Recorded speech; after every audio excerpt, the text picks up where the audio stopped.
Cosmo view நேயர்கள் அனைவருக்கும் வணக்கம். இன்னைக்கு நம்ம கூட ஆஸ்ட்ராலஜர் ஜெயந்தி ரவி இருக்காங்க.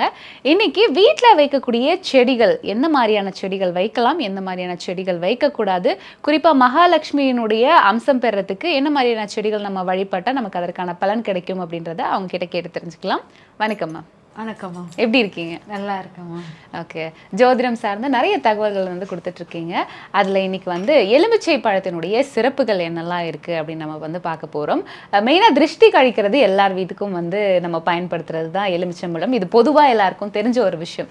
இது இல்லாமல் நம்ம எலுமிச்சம்பழத்தை ஆன்மீக ரீதியாக எப்படி பயன்படுத்தலாம்? எலுமிச்சம்பழம் தேவக்கனி அப்படிம்பாங்க. தேவக்கனி அது பார்த்தீங்கன்னா நம்ம காளி தேவிக்கு, மாரியம்மன் கோயிலுக்கு எல்லாத்துக்கும் மாலை, அதாவது உக்கிரமான தெய்வங்களுக்கு மாலையாக பயன்படுதல் ரொம்ப விசேஷமாக இருக்கும்.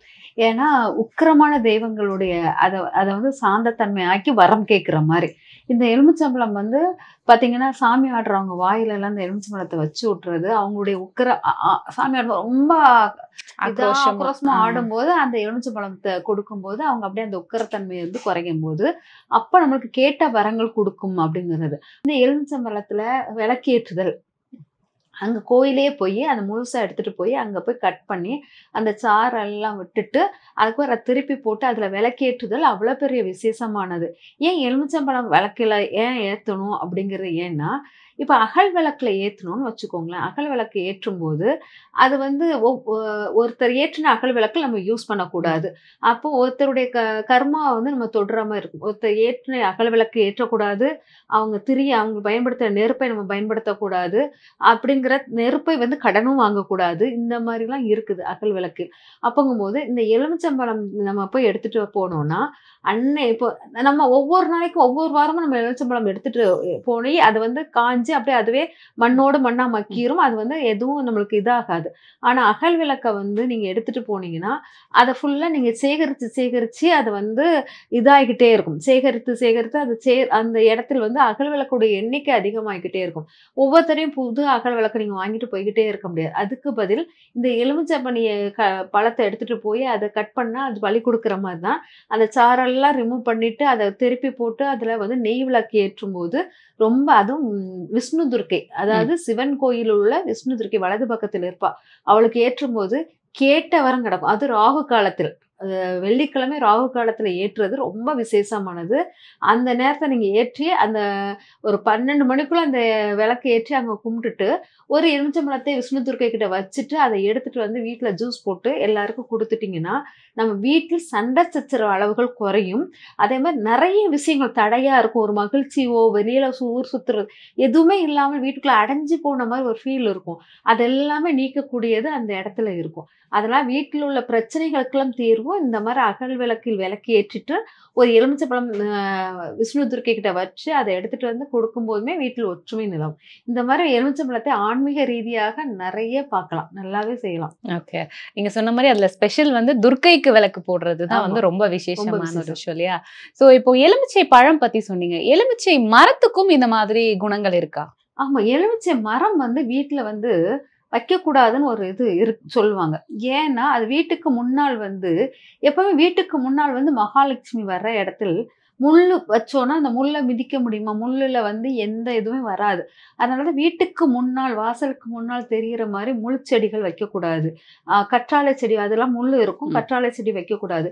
எலுமிச்சை மரம் அதுவும் முள்ளு இருக்கும். அதனால நம்ம அதை வைக்கக்கூடாது அப்படின்னு சொல்லுவாங்க. ஆனா வீட்டுக்கு முன்னால் பாத்தீங்கன்னா நமக்கு வலது பக்கத்தில் வீட்டுக்கு முன்னால் வலது பக்கத்தில் எலுமிச்சை மரம் வச்சால் ஒன்றும் பிரச்சனை இல்லை. அது நம்மளுக்கு நெகட்டிவா அகற்றிவிடும். இடது பக்கத்தில் வைக்கக்கூடாது. வலது பக்கத்தில், வீட்டுக்கு முன்னால் வலது பக்கத்தில் வைக்கலாம் அப்படிங்கிறது ஒன்று உண்டு. அப்போ வேற எங்க வைக்கக்கூடாதுன்னா தென்மேற்கு மூலையில் நம்ம எலுமிச்சை மர செடியை வைக்கக்கூடாது. ஏன் தென்மேற்கு செடிகள் அங்க எப்படி வீட்டுக்கு முன்னால் லட்சுமி வரும்போது முன்னால வைக்கக்கூடாது அப்படிங்கிறோமோ, ஆனால் வலது பக்கத்தில் ஆனால் அந்த நிழல் தென்மேற்கில் விழாத மாதிரி பார்த்துக்கிட்டு வச்சிங்கன்னா ரொம்ப சிறப்பாக இருக்கும். ஓகே, செடிகள் பத்தி நம்ம நிறைய விஷயங்கள் பேசியிருக்கோம். நீங்களும் நிறைய வீடியோஸ் கொடுத்துருக்கீங்க. இருந்தாலும் மக்கள் ஆர்வமா அதை விரும்பி பாக்குறாங்க. இப்போ வீட்டுல வைக்க கூடாத செடி, வைக்க வேண்டிய செடி, இந்த மாதிரி ஏதாவது இருக்கா? ஆமா, கண்டிப்பாக இருக்குது. அதாவது நம்ம வீட்டை திறந்த உடனே மகாலட்சுமி பார்க்கணும். அதாவது வீடு திறக்கும்போது, முன்வாசல திறக்கும்போது நம்மளுடைய மருதாணி செடி, மாதுளை செடி இதெல்லாம் நம்ம கண்ணு முன்னால இருக்கும்போது லட்சுமி, அதாவது காலை எந்திரிச்சு மூஞ்ச கை கால் கழுவிட்டு தான் முன்வாசல திறப்போம். எடுத்தோடனே முகத்தை அப்படி விரிச்சு போட்டு திறக்க மாட்டோம். மூஞ்ச கழுவிட்டு போய் அதனாலதான் ஆதி காலத்தில் பின்வாசலை திறந்து அங்க கை கால் அலம்பிட்டு அப்புறம் தான் மின்வாசலை திறப்போம். லட்சுமி வந்து எப்பவுமே பின்வழியா வரமாட்டா, மின்வழியா தான் வருவா. அதனால அந்த மின்வாசலை திறக்கும் போது நம்ம வந்து முகம் வந்து ரொம்ப தூங்கின மூஞ்சா இல்லாம கழுவி எடுத்து வரும்போது அந்த முகம் வந்து நேரம் எங்க பார்க்கணும்னா நம்ம எதிர்த்தாப்புல இருக்கிற மராந்தி செடியோ இல்லாட்டா மாதுளை செடியோ ஒண்ணுமே இல்லை எனக்கு அந்த மாதிரி செடிகள்லாம் வைக்க முடியலைன்னா பட்டன் ரோஸ் அந்த மாதிரி ரோஸையோ அதெல்லாம் முள் இல்லாத ரோஸ் அதெல்லாம் வச்சிங்கன்னா துளசி இதெல்லாம் நம்ம காலையில் திறக்கும் போது அவங்க முகத்துல முழிக்கும் போது அப்போ அம்மா அப்பா காலத்தில் இருக்கும்போது எங்க அம்மா அப்பா காலத்துல என்ன பண்ணுவாங்கன்னா கொல்லைப்புறத்துல இருந்து துளசி வைப்பாங்க. ஏன்னா நம்ம முதல் முழிக்கிறது கொல்லைப்புறத்தில் தான் முழிப்போம். கொல்லைப்புறம் பின்வாசல திறந்து போய் தொடப்பமும் இது மூஞ்ச கை கால் கடுத்து அதை தான் எடுக்க போவோம். அப்போ முதல் நம்ம முழிக்கிற செடி எதாக இருக்கணும் துளசியாக இருக்கணுங்கிறதுக்காக அப்போ வந்து கொல்லைப்புறத்தில் தான் துளசி இருந்தது முன்பு காலத்துல எல்லாம். அதனால அப்போ கொல்லைப்புறத்தில் இருந்துச்சு. இப்போ நம்ம கொல்லைப்புறம் வைக்கிறதே ரொம்ப அரிதாயிடுச்சு. அதனால வாசலை திறக்கும் போது நம்ம துளசியை பார்க்கறது ரொம்ப விசேஷமா இருக்கும். அதனால துளசி இந்த பட்டன் ரோஸ் இதெல்லாம் வைக்கிறது ரொம்ப சிறப்பாக இருக்கும். அதே மாதிரி மாதுளை பூக்கள் வந்து ரொம்ப விசேஷமானது. இந்த மாதுளை பூக்கள் வந்து வீட்டுல வந்து உங்களுடைய லட்சுமி போட்டோவுக்கு அதே மாதிரி இந்த தண்ணியில வந்து போட்டு வைக்கிறதுல எல்லாம் மாதுளை பூக்கள் ரொம்ப ரொம்ப நல்லா ரொம்ப வசீகரிக்கமானது. சில விஷயங்கள் வந்து நம்மளால ஒரு அப்பார்ட்மெண்ட் இருக்குது, இந்த அப்பார்ட்மெண்ட்ல மண்கள்லாம் நம்ம வச்சு சூரிய ஒளி வராத தன்மை இந்த மாதிரி இருக்கிற இடத்தில் எனக்கு வந்து அந்த சூரியனுடைய வைப்ரேட் குறைஞ்சிரும். சூரியனுடைய வைப்ரேட் குறைஞ்சிச்சுன்னா உங்களுக்கு வந்து தலைமையான ஒரு நிர்வாகத்தன்மை உங்க வீட்டுல அளவு குறைஞ்சு போகும்னு அர்த்தம். அதனால சூரியகாந்தி பூவை வந்து வீட்டுக்குள்ள பிளாஸ்டிக் பூவா வாங்கி அலங்கார பூக்களில் சூரியகாந்தி பூவை வாங்கி வச்சிங்கன்னா ரொம்ப விசேஷமாக இருக்கும். அது தெரிஞ்சுக்கோங்க. சூரியகாந்தி பூவுடன் தாமரை பூவும் சேர்த்து வாங்கணும். என்னுடைய கிளைண்ட் ஒருத்தங்க அவ்வளோ அழகா மும்பையில இருக்கிறவங்க அவ்வளோ அழகா சூரியகாந்த பூவும் தாமரையும் வச்சு அவ்வளோ அழகா பிளாஸ்டிக்ல வாங்கி வச்சு அது வடகிழக்கு மூலையில வச்சிருக்காங்க. அவ்வளோ லைஃப்ல சேஞ்சஸ் இருக்கு. அவங்க மனம் வந்து அவ்வளவு ரிலீஃப் ஆகுது. அந்த செடிகள் விட நம்ம அந்த பிம்பத்தையாச்சும் நம்ம பார்க்குற தன்மை கொடுக்கும் போதே நம்ம மாற்றங்கள் அவ்வளவு உருவாகுது. அதனால இந்த சூரியகாந்தி பூவும் தாமரை பூவும் ஏன் அவ்வளவு முக்கியம்னா தாமரை சூரியனை பார்த்தோன்னா ஒரு மலர்ச்சி மலரும். அந்த சூரியனுக்கு அவ்வளவு முக்கியத்துவம் கொடுக்கும் அந்த தாமரை பூ.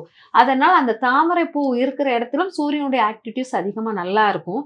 அதே மாதிரி சூரியகாந்தி பூவும் எங்கெங்கெல்லாம் சூரியன் போகுதோ அங்கெல்லாம் தலையை அசைச்சு போய்கிட்டே இருக்கும். அப்போ சூரியன் இல்லாத இடத்தில் சூரியகாந்தி பூ தாமரை பூலாம் வந்து சூரியன் இருப்பதாக ஒரு நினைச்சு அது இது பண்ற மாதிரி. அதனால அந்த மாதிரி பிம்பமான ஒரு பிளாஸ்டிக் பூவா கூட இருந்தா கூட அது வீட்டில் வடகிழக்கு மூலையில் வைத்து அழகு பார்ப்பதும் உங்களுக்கு விசேஷமாக இருக்கும். செடிகளாக பார்க்கும்போது மாதுளை மருதாணி இதெல்லாம் எவ்வளவு விசேஷமோ அதே போல் இந்த பூக்களாக பார்க்கும்போது இது ரொம்ப விசேஷமாக இருக்கும். செடி வீட்டுல வைக்கிறத பத்தி நம்ம பேசிட்டு இருந்தோம் இல்லையா? நீங்க சொன்ன மாதிரி மருதாணி செடி வந்து வீட்டுல வைக்கிறது விசேஷம், எலுமிச்சை மரம் வைக்கிறது ரொம்ப விசேஷம் இந்த மாதிரி சொன்னீங்க. வேற என்ன மாதிரியான மரங்கள் வீட்டுக்கு முன்னாடி வைக்கிறது ரொம்ப விசேஷமான விஷயம்? அதாவது வீட்டுக்கு முன்னால இட்லி பூன்னு சொல்லுவாங்க. அதாவது அது பெருமாளுடைய அம்சமாக இருக்கும். எப்ப மருதாணி பூ இருக்குதோ அது பக்கத்துல இட்லி பூ வந்துடணும். அது வந்துருச்சுன்னா விஷ்ணுவும் லட்சுமியும் சேர்ந்த மாதிரி ஒரு அம்சத்துல இருக்கும். மகாலட்சுமியாக வந்து மகாலட்சுமிக்கு அவ்வளவு சந்தோஷமா இருக்குமா இட்லி பூ வந்துருச்சுன்னா. அப்ப இன்னுமே அதாவது மருதாணியும் இட்லி பூவும் பக்கத்துல இருக்கும்போது அவ்வளவு செல்வத்தை அள்ளி கொடுப்பாலாம். உங்க வீட்டுல எந்த நெகட்டிவ் வர விட மாட்டா. அவ்வளவு அந்த இட்லி பூவுடன் மகாலட்சுமி இருக்கும்போது. அதனால மகாலட்சுமியுடன் இட்லி பூ வைக்கணும், இல்லாட்டா மருதாணியுடன் இட்லி பூ வைக்கணும். இந்த ரெண்டு பூக்களுக்கு இடையில் நம்மளுக்கு வந்து இட்லி பூவை வச்சிங்கன்னா அந்த செடியை வச்சிங்கன்னா பெருமாளுடைய அம்சத்துக்குரியதாக இருக்கும்.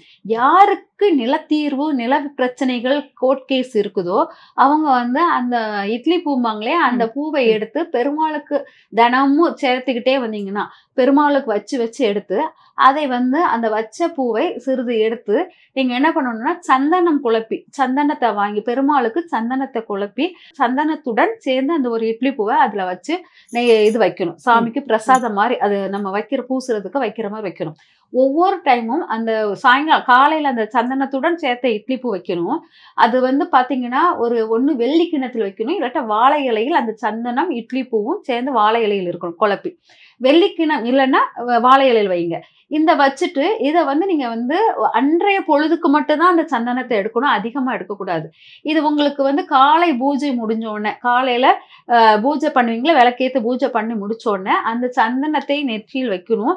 அந்த இட்லி பூவுடன் இருக்கிற சந்தனத்தை எடுத்து வைக்கணும். வைக்கும்போது உங்களுடைய நில பிரச்சனைகள் அதெல்லாம் தீர்க்கணும் அப்படி சொல்லிட்டு வேண்டி வச்சீங்கன்னா, உங்களுக்கு அந்த பிரச்சனைகள் கூடிய ஒரு 48 நாள் இது தொடர்ந்து பண்ணிக்கிட்டே இருந்தீங்கன்னா, பூஜை பண்ணிட்டு கண்டிப்பாக துளசி தீர்த்தம் இருக்கணும். அதே சமயம் இந்த சந்தனத்துடன் கூடிய வாழை இலையில் சந்தனத்துடன் கூடிய இட்லி பூவும் சேர்ந்து இருக்கணும். அப்போ சேர்ந்து இருக்கும்போது உங்களுக்கு அந்த நிலத்தீர்வு பிரச்சனைகள்லாம் தீர்க்கப்படும். ரொம்ப விசேஷமான ஒரு மிக எளிமையான பரிகாரம் கூட, வீட்டிலே செய்யக்கூடியது. அது ரொம்ப அவ்வளோ பவர்ஃபுல்லானது அந்த இட்லி பூ. நம்ம இட பிரச்சனைக்கு அவ்வளோ தீர்வு கொடுக்கும். உங்களால ஒண்ணுமே இல்லைன்னா கூட உங்க இடத்துல எந்த இட பிரச்சனையும் இருக்கோ அந்த இடத்து மண்ணை எடுத்து உங்களுடைய இட்லி பூ, உங்க வீட்டுல உள்ள இட்லி பூ செடி இருக்கு இல்லையா, அதுல போட்டு வச்சுட்டு அதுக்கப்புறம் கொஞ்ச நாள் கழிச்சு அந்த பூ பூக்கும் போது அதை எடுத்து நீங்க பெருமாளுக்கு வச்சுக்கிட்டு இருந்தாலும் கூடிய விரைவில் அந்த கோர்ட் கேஸ் நில பிரச்சனைகள் தீர்வுகள்லாம் கிடைக்கும். அதனால இந்த மாதிரி இட்லி பூ பயன்பாடுகள் வந்து ரொம்ப முக்கியம் இட சார்ந்த விஷயத்துக்காக. அது ரொம்ப முக்கியமானது. அடுத்தால செம்பருத்தி பூ. செம்பருத்தி பூ வந்து ரொம்ப ரொம்ப ரொம்ப பவர்ஃபுல்லானது. ஒருத்தருடைய தைரியம், ஒரு முழுமையான ஒரு அதிகார பொறுப்புகள் யாருக்கு வரணும் அப்படின்னா அந்த செம்பருத்தி பூவை யூஸ் பண்றவங்களுக்கு நல்லா இருக்கும். இவங்க வந்து விரக்தியின் தனிமையில் இருப்பாங்க. சிலர்கிட்ட சரியா ஒட்டி பேச மாட்டாங்க. இவங்க வீட்டுல வந்து செம்பருத்தி பூ இருக்கணும். எல்லார்ட்டும் மிங்கிளாகி பேசக்கூடிய ஒரு தன்மை அவங்களுக்கு இருக்கும். எல்லார்ட்டையும் ஒண்ணு சேர்ந்து எல்லாரும் ஒற்றுமையா இருக்கணுங்கிற ஒரு இது வந்து இருக்கும். செம்பருத்தி பூ இருக்கிற வீட்டில் ஒற்றுமை கூடும். வயது முதிர்ந்தவர்களுக்கு ஒரு அங்கீகாரம் கிடைக்கும் அப்படிங்கிறதெல்லாம் உண்டு. அதனால செம்பருத்தி பூ இருக்கிறது வீட்டில் ரொம்ப ரொம்ப விசேஷமானது. எந்த வீட்டில் ஒற்றுமை இல்லையோ, எந்த வீட்டில் ஒரு இது இல்லையோ, ஒரு குடும்பமா வாழ முடியலையே அந்த ஃபீல் இருக்கும், அவங்க வந்து செம்பருத்தி பூ வளர்த்தீங்கன்னா அந்த வீடு வந்து அந்த செடி வளர வளர உங்க வீட்டினுடைய மாற்றங்கள் நிறைய கிடைக்கும். என் கணவர் வந்து தவறா போறாரு, தண்ணி அடிக்க அந்த மாதிரிலாம் தாட் இருந்துச்சுன்னா செம்பருத்தி பூவை வந்து கரெக்டா செம்பருத்தி செடியை வைத்து கரெக்டா பராமரிச்சு வளர்த்து அதை வந்து எடுத்து சிவன் ஃபேமிலி போட்டோ இருக்குன்னா அதுல வச்சு வழிபாடு பண்ணிக்கிட்டே இருந்தீங்கன்னா அதெல்லாம் மாற்றம் கொடுக்கும். பதவி உயர்வுகள் கிடைக்கும். அந்த அவ்வளவு வலிமையானது அந்த செம்பருத்தி செடியில் இருக்கும். ஓகே. அதே மாதிரி மருதாணி செடியிலயும் நிறைய மகத்துவம் இருக்கு அப்படின்னு சொல்லுவாங்க. சோ அதை பத்தி சொல்லுங்க. மருதாணி செடி வந்து அது சொல்ல சொல்ல அது அவ்வளவு இணைக்கிற ஒரு, எனக்கு பிடித்த செடிகளில் மிக மிக பிடித்தது மருதாணி. சீத்தைக்கு பிடித்த செடியும் அவள் தான். அதனால அவ்வளவு பவர்ஃபுல். அவ வந்து கணவன் மனைவி ஒற்றுமைக்கு மிக மிக மிக மிக அரிதானவள். நீங்க பாத்தீங்கன்னா மருதாணி செடியில நம்ம வந்து வச்சு மருதாணி வச்சோன்னே யாரும் உங்க கணவர் உங்களை ரொம்ப நேசிக்கிறாரா இல்லையாங்கிறத இந்த மருதாணியுடைய பிடிப்பை வைத்து சொல்லிடுவாங்க. அந்த சிவப்புத்தன்மையை வைத்து சொல்லி விடுவாங்க அப்படிங்கிறது. அதனால அந்த மருதாணி வைக்கிற பெண்களும் சரி, அந்த மருதாணி செடியை நேசிக்கிற பெண்களும் கணவனை ரொம்ப விரும்புகிற பெண்களாக இருப்பாங்க. கணவன் மேல் ரொம்ப ஈர்ப்பு அதிகமாக இருக்கும். அதனால அந்த மருதாணி செடி வைக்கிறது வந்து அவ்வளோ விசேஷமானது. கணவன் மனைவி உறவு அதிகமா நல்லா இருக்கணும்னு நினைச்சீங்கன்னா மருதாணி செடியை வைத்து வளர்த்து அது வந்து பூ பூக்கும் போது அந்த மருதாணி செடியில் உள்ள பூவை வந்து இலைய பறிக்கணும். பூ பூக்கிறதுக்கு முன்னாடி பறிக்காதீங்க. அந்த பூ பூத்த பிறகு அது முழுமையான ஒரு தன்மை, ஒரு ஃபீல் குட்டா இருக்கும் அதுக்கு. அந்த சமயத்தை நீங்க பறிச்சு நீங்க வந்து அந்த மருதாணி வைக்கும்போது ரொம்ப ரொம்ப விசேஷமான ஒரு பலனை கொடுக்கும். இந்த மருதாணி இலைக்கு வந்து கணவன் மனைவி சேர்க்கும் பழக்கம் எவ்வளவு அழகா, அவ்வளவு அழகு. நம்ம அழகு இதெல்லாம் கூடும். நம்ம அழகு தன்மையெல்லாம் அதிகரிக்கும் அந்த மருதாணி வைக்க வைக்க. பாத்தீங்கன்னா மங்களகரமாக மகாலட்சுமி உருவமாவே அவ தெரிவா. அந்த மருதாணி தொடர்ந்து வச்சுக்கிட்டே இருக்கணும். ஒரு 6 நாள் தான் நிற்கும், அடுத்தாள் திரும்ப வச்சிடணும். இந்த மாதிரி மருதாணி மேல ஒரு பைத்தியம். நான் அப்படி இருந்தேன், ரொம்ப பைத்தியமா இருந்த மாதிரி இருந்தேன். அப்படி இருக்க இருக்க அது வந்து ரொம்ப பவர்ஃபுல்லா இருக்கும். திருமணம் ஆகாத பெண்கள் வந்து மருதாணி வச்சு பழகிட்டே இருந்தா குயிக்கா திருமணம் ஆயிரும், சீக்கிரமாக திருமணம் ஆயிரும். இந்த மாதிரி மருதாணி மேல வந்து ரொம்ப ஆசையுடன் வளர்க்கணும். இந்த மருதாணியை வந்து இந்த செடி இருக்கிற இடத்தில் ஒரு ₹1 காயின் எடுத்துக்கோங்க. மகாலட்சுமி அம்சமான ₹1 காயின் எடுத்துக்கோங்க, இல்லாட்டா ₹5 காயின் எடுத்துக்கோங்க. அவளுடைய அந்த மருதாணி செடி இது இருக்கு இல்லையா, வேர் போக்குற அந்த இடத்துல தோண்டிட்டு மகாலட்சுமியுடைய வழிபாடை எடுத்துட்டு அவள் அந்த இடத்துல வச்சுட்டு அது மூடி வச்சிருங்க. வச்சுட்டு அதுக்கப்புறம் நீங்க அப்பப்போ இந்த பால் கொஞ்சம் ஊத்திருங்க. அந்த வைக்கிற இடத்தில் பால் ஊத்திருங்க. ஊத்திட்டு உங்களுக்கு யாருக்குமே அது தெரியக்கூடாது. இந்த மருதாணிகளை நீங்க இந்த பதிச்சு வச்சிருக்கேன். நான் 5 ரூபாங்கிறது கம்மி தான். சில தங்கம் கூட புதைச்சு வைக்கலாம். அவ்வளவு வலிமை இருக்கும் அந்த மருதாணிக்கு. அதனால நம்ம வச்சுட்டு அதுக்கு வந்து நீங்க ஊத்திக்கிட்டே இருந்தீங்கன்னா அது செல்வ நிலைக்கு ரொம்ப பவர்ஃபுல்லா இருக்கும். அதே மாதிரி மருதாணி பூ வந்து மயக்கும் சக்தி கூடியது. நம்ம வந்து நம் தன்னிலை மாற நம்ம வந்து என்ன செய்றோம், ஏது செய்றோம் தெரியாத ஒருத்தங்களுக்கு இந்த மருதாணி பூக்கள் வந்து ரொம்ப பவர்ஃபுல்லா இருக்கும்.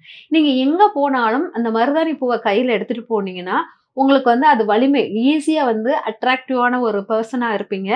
ஈஸியா வந்து எல்லாரும் உங்கள கவர்ந்து இழுக்கக்கூடிய தன்மைக்குரியதா இருக்கும். அதனால மருதாணி பூவை எங்க போனாலும் எடுத்துட்டு போறது அவ்ளோ விசேஷமானதாக இருக்கும். நான் வந்து மொத ஒரு டிவி சேனலுக்கு போம்போது மருதாணி இலையும், மருதாணி பூவ தான் கையில வச்சுட்டு போய்க்கிட்டு இருந்தேன். ஏன்னா எனக்கு அவ்ளோ பிடிக்கும். அவள விட முடியாது அப்படிங்கிறதுனால அவள கூடயே கூட்டிட்டு போறது. அவ்ளோ விசேஷமானது அந்த மருதாணிக்குள்ளது.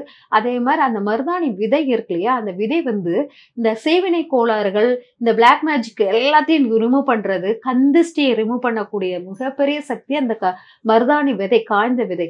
அத வந்து சாம்பிராணி புகையில போட்டு நீங்க எடுத்துட்டு வந்தீங்கனாலே, அந்த வந்து நம்மளுடைய நெகட்டிவ் ஃபுல்லா அகற்றிவிடும். அப்போ இந்த இடத்துல வந்து எவ்ளோ மருதாணி வந்து ஒண்ணு மட்டும் இல்ல, அந்த குச்சி, இந்த மருதாணி குச்சி கூட அவ்ளோ விசேஷமான ஒரு இது என்னன்னா, நான் பூஜை பண்ணும்போது எனக்கு வந்து மருதாணி குச்சி வந்து அந்த சாமி கிட்ட வச்சு எடுத்துட்டு, அதுக்கப்புறம் அத வச்சு தான் நான் வந்து விளக்கு அரைக்கிறது, விளக்க தீண்டுறது எல்லாமே அந்த மருதாணி குச்சி வச்சு தான் எல்லாமே செய்வேன். வேற எந்த குச்சியும் இருக்காது. அதே மாரி எந்த இடத்துல என் கையால விளக்குக்குள்ள சாமிக்குள்ள விஷயங்கள் மேக்ஸிமம் இந்த பொட்டு வைக்கிறது, இது எல்லாமே மருதாணி குச்சியில் கொஞ்சம் பஞ்ச சுருத்தி அத வச்சு வச்சாலே ரொம்ப பவர்ஃபுல்லா இருக்கும். அதனால மருதாணி குச்சி வந்து அவ்வளவு வலிமையானது. நம்ம எல்லாரையும் ஈஸியா வசீகரிக்கக்கூடியது இல்லையா? அதனால ஒவ்வொரு பொருளுமே அது வந்து ரொம்ப விசேஷமானது. மருதாணி குச்சிக்குள்ளது எல்லாமே. ஓகே. சோ மருதாணி அப்படின்னு சொன்னாலே பண வரவ அதிகரிக்கிறதுக்கு ரொம்பவே உதவியா இருக்கும் அப்படின்னு சொல்றாங்க. இதற்காக மருதாணியை நம்ம எப்படி பயன்படுத்தலாம்? நான் வந்து இந்த மருதாணி வந்து மகாலட்சுமி அம்சத்துக்குரியவள் இல்லையா? அத வந்து நான் மருதாணி அரைச்சு வச்சுட்டு, அந்த இப்ப என் வீட்ல வந்து ஒரு நல்ல ஒரு மங்களகரமான ஒரு பெண் வரா. அவள பார்த்தோனே எனக்கு ஒரு வைப்ரேட் வருது. லட்சுமி கடாட்சமா இருக்கான்னா, அவள சீக்கிரம் விட மாட்டேன். அவளுக்கு வந்து மருதாணி வச்சு விட்டு, அவ கையில் உள்ள மருதாணிய ஃபுல்லா கலெக்ட் பண்ணிட்டு, அத அவ காய வச்சு அத கலெக்ட் பண்ணிட்டு, அத ஃபுல்லா விளக்கு மாரி வச்சு கொண்டு வருவேன். விளக்கு மாரி கொண்டு வந்து, அத வந்து ஒரு அகல் விளக்குக்குள்ள வச்சு, அதுல வந்து பார்த்தீங்கன்னா, பச்சை கற்பூரம், கிராம்பு, ஒரு ஏலக்காய் இதையும் உள்ளுக்கு போட்டு, கொஞ்சம் நெய்யும் போட்டு அத எரிப்பேன். அந்த பச்சை கற்பூரம் எரிச்சு தீபாராதனை காட்டுற மாரி காட்டுவேன். அது நிலவாசலுக்கு காமிப்பேன். இது வந்து காலில் போட்டதாக இருந்தால் வெளியில வச்சிரணும். கையில் போட்டதாக இருந்தால் நிலவாசலுக்கு காமிக்கிற மாரி வச்சிரணும். வச்சுட்டு அத வந்து நிலவாசலுக்கு அந்த மருதாணி அந்த இது வந்து அவ்வளவு சீக்கிரம் வந்து ஃபுல்லா எரியாது. இத வந்து உடனே நம்ம வந்து தூர போட்டுறக்கூடாது. இது ஒவ்வொரு நாளைக்கும் நம்ம வந்து இது வெள்ளிக்கிழமை அத எரிக்கலாம். அது எரிஞ்சு கருகி சாம்பலான பிறகு அந்த மருதாணி அந்த அரைச்சு வச்சது சாம்பலாகும். அத வந்து மை மாரி திரட்டி அத நெத்தியில வச்சுக்கிட்டு இருந்தாலே உங்களுக்கு செல்வ நிலை. இந்த எரிக்கும்போதே உங்களுக்கு செல்வத்துடைய வசியம் தெரிஞ்சிரும். அதுக்கப்புறம் அத வந்து மையாக நீங்க எடுத்துட்டு அது நெத்தியில வைக்கும்போது, இன்னுமே உங்களுக்கு வேல்யூபிள் நல்ல பவரா இருக்கும்.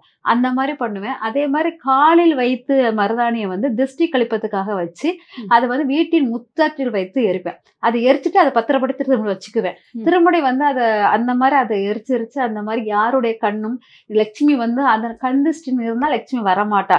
அதனால அவள வர வைக்கிறதுக்காக இந்த மாரி நான் வச்சு எரிச்சு அத உள்ளுக்கு தூக்கி வச்சுக்குவேன். அந்த மாரி வைக்கும்போது அது ரொம்ப வலிமையாகவும் இருக்கும். நான் இந்த மாரி தான் மருதாணி இலைய வந்து பயன்படுத்துவேன்.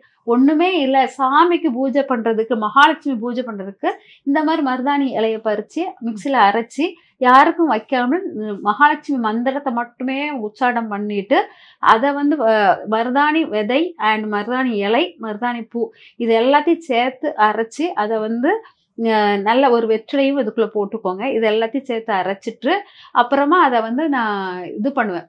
விளக்கு மாரி பிடிச்சு வச்சுருவேன். வச்சுட்டு அத வந்து சாமிக்கு லட்சுமி பூஜைக்கு வந்து தீபாரணைக்கு வந்து அத வச்சு காட்டுவேன். ஏன்னா தீபாரணை சூடம் வந்து எப்பவுமே வெறுந்தட்டில் எரியக்கூடாது. ஒண்ணு விபூதியில் வைத்து எரிய வைப்பாங்க. இல்லாட்டா நம்ம வெத்தலை பாக்கு வச்சு எரிக்க வைப்பாங்க. நான் இந்த மருதாணியுடன் வைத்து எரிச்சு பார்ப்பேன். அது வந்து ரொம்ப விசேஷமா இருக்கும். பணவசியம், நம்மளுடைய எல்லா செல்வ நிலைக்குள்ள இது எல்லாமே அது கொடுக்குறது. இன்னைக்கு வீட்ல வைக்க வேண்டிய செடிகள் என்னெல்லாம் இருக்கு? அத வைக்கும்போது நமக்கு என்ன மாதிரியான நன்மைகள் கிடைக்கும்? குறிப்பா எலும்பிச்சம்பழம் நம்ம எப்படி பயன்படுத்தலாம்? இந்த மாரி கேள்விகளுக்கு ரொம்ப தெளிவான விளக்கம் கொடுத்தீங்க. நன்றிமா. நன்றிமா.